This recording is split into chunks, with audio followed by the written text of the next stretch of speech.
Welcome to the Bringing the Human Back to Human Resources podcast, the podcast all about the delicate balance between people and business, and quite literally reconnecting the two. My name is Tracy Rubin, and I've spent nearly my entire professional career in HR. Join me as I share stories, opinions, and words of advice with you each week. Welcome back to the Bringing the Human Back to Human Resources podcast. Thank you for being here for another week. This week we are talking all about those cringeworthy, potentially cringeworthy holiday parties that you are having or had already with your coworkers. And I should add that, I have been there. I have had the pleasure of going to so many holiday parties, and they've always been fun for me. I can't say that I've ever cringed, but I know that there are stories out there that definitely you can feel there was a cringe at some point. So, it's not so easy to navigate holiday parties and the corporate etiquette that comes with holiday parties, so to speak. But I am really looking forward to having this discussion and also sharing some of your stories that I received. Before we jump in, don't forget to rate, review, and subscribe wherever you are listening to this podcast. And I hope that your end of year is going amazingly. There are literally, by the time this episode comes out, 2 weeks left in the year, which is crazy. So less than 2 weeks, actually. So here we go. Holiday parties. How do we navigate them? I want to talk about first when there is a bar, open bar, cash bar, whatever that bar situation looks like at a holiday party. I want to talk about how you navigate that and, hopefully avoid that next day feeling of like, oh my gosh, what happened? What did I do?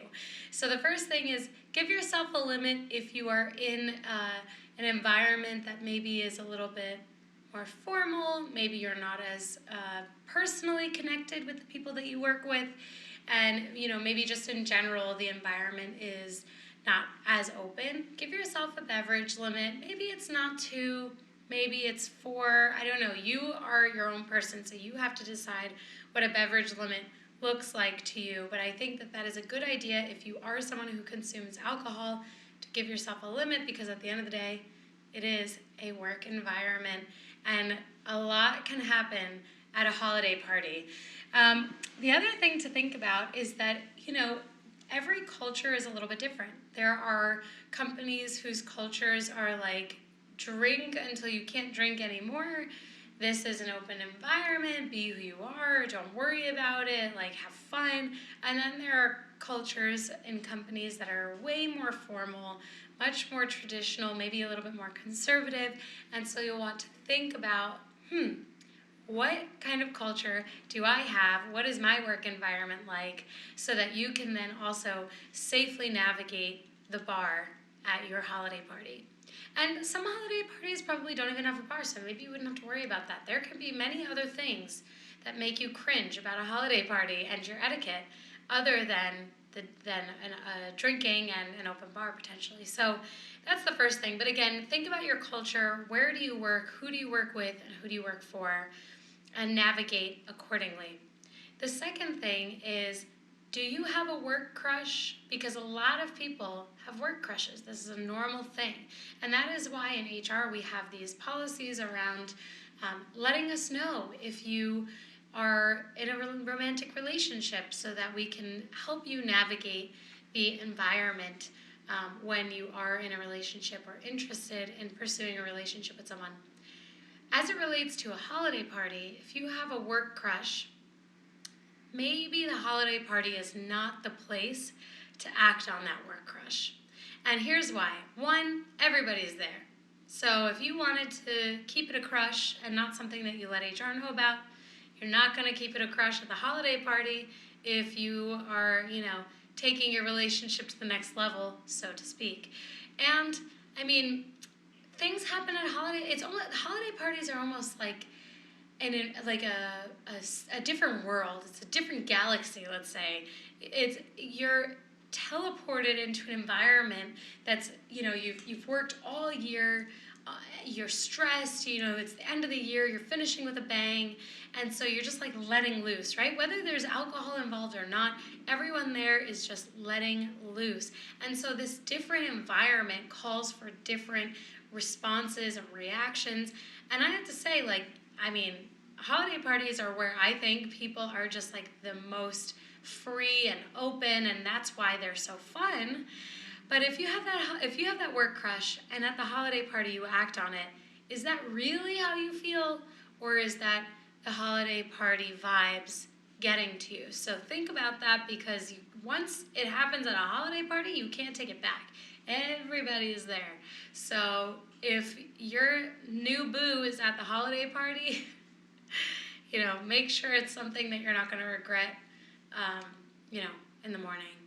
So good luck. I mean, listen, that comes up a lot, and actually I have some stories to share regarding this. But anyway, so the third thing about holiday parties is that people don't want to talk about work, but they also kind of do. So when I approach a holiday party, the etiquette that I have is that, especially in HR, I will allow the other person to navigate the conversation. So if the other person wants to talk about work or they have an HR question, then yes, definitely, we're having that conversation. But otherwise, people don't really necessarily want to talk about work, with the exception of the executive team that might use that as a way to have a conversation. I know in my past, I was seated next to a member of the C-suite, and for sure it was a topic of conversation, like the business, because it was something that we had in common that we were able to speak about. So that makes sense to me. But otherwise, in most cases, people don't want to sit there talking about work and whatever is on their mind and stressful. Find something light to talk about. And actually, I think this is something to take with you as a networking skill. Think of topics that you feel really comfortable talking about. Maybe, like, not the weather, for example, but maybe it's sports, or maybe it's something with the holiday season, or something, I don't know, something going on in current events that's not polarizing. Like those things, you want to have a few topics that you can think about and talk about just, right away, that will keep a conversation going, because when it comes to networking and socializing, you want to feel comfortable, and you want to have those points of conversation and reference. And if you know the person, or you know what some of their interests are, maybe you think about having one of those things in topics. Like maybe that you're sitting next to someone from the C-suite or someone from a different department. You figure out some of their interests, and then you have that to talk through. So I don't know. That's how I prepare sometimes going into a holiday party, especially in a new company, because you don't necessarily know people that well. And so having some of those ready-to-go topics can be really helpful. The other thing, when it comes to not talking about work, the holiday party, that could lead to the cringe, as I'll call it, is that you might, or someone else might, say something about work that you then later would regret. Whether it's someone, haphazardly offering someone the opportunity to interview for a role without understanding their background, or, offering a promotion or talking about money. Those things, especially when alcohol is involved, can get very gray and messy. So I would caution you from talking about things that are especially personal finances and things like that relate to work. I would, keep it in the back of your mind that you don't want to go there, because you might regret saying something the next day. Obviously, a lot of these examples are based on, alcohol being involved, but this is where most of the stories that I have that you all submitted to me on Instagram, this is where most of the stories kind of come from. So I'll share my own story first before I share anyone else's story. I will tell you, I am going to be the self-titled queen of holiday parties. I think they are the most fun. I love seeing people get dressed up. I love that people are themselves and open and just wanting to have a good time. And I love that those people who do drink, myself included, that they're just kind of allowing the night to take them where it takes them. So I will tell you, in my past, I won't say when, but in my past, I was at a holiday party and I was passing around shots of probably tequila, to the entire C-suite and as many employees as I could find. Now, this is obviously a corporate holiday party, so there were corporate employees involved, and I do not regret sharing this story, and I won't regret it because I think that it made for a very fun evening. Obviously, if someone was not willing to drink, they did not need to drink, but I was passing them around saying, hey, come on, we did so well this year, we're having a good time, let's all have something together. And so we were all taking a couple shots, and that holiday party was a wild time. I was out until 4 in the morning with some of my colleagues, but I have to tell you, those, like the next day, even though I couldn't go into work so early, I was looking back on the night and I was like, that was fun. All of those people made my year. Like, that was the way that I want to close out every single year. And it was just, I don't know, I'm telling you, you like teleport, you transport into a totally different environment, and it's so, so much fun. And honestly, like if anyone here listening ever gets a +1 to a holiday party, like bring me. I will be a grand old time, and I love an excuse to have a good time. This year, my current company has not yet had their holiday party, so I am hoping that I'm not the only one in this situation that's just dying to have something to celebrate or look forward to. But with COVID and everything spiking, it kind of makes me nervous that the holiday parties just aren't the same anymore. But one day, and soon enough, even if it has to have all of these different requirements, the holiday party will be a blast, because holiday parties are always a blast. So one of the stories that I received was that someone did, and obviously all of this will be remaining confidential, but I received a story where someone said that they did end up acting on their work crush, acting on that feeling, and, without sharing too many details, the next day realized that they acted on their feelings for this work crush, and, that they remember just feeling really excited that they acted on their feelings with their work crush, but also that they basically felt very cringy, and that they specifically somewhat regretted this experience. And this person asked me to share my thoughts on, having a work crush, going to a holiday party, and, going from work crush to work hookup, or whatever the term we want to use is. And so I said to this person, just like I said on the episode so far, that listen, things happen. I would definitely say it's not ideal unless you really intend to pursue the relationship further. But, people are human, and we are all human, and we all have feelings. And, maybe if the feeling was mutual, that means that there could be something in the future. But, it is what it is. I think if it's already happened, and I said that to this person, if it's already happened, it is what it is. Everyone has probably been there at some point in their lives, and you will not be the last person to have this story. So, shake it off. No one's judging you. And if they are, then they need to have a little bit more fun at the holiday party. Now, some of these other stories I think I'll share as questions almost, because some of the details are fairly personal, and so I don't want to give away too much information. But one of the themes is really around like how much to drink, and what if you drink too much at the holiday party.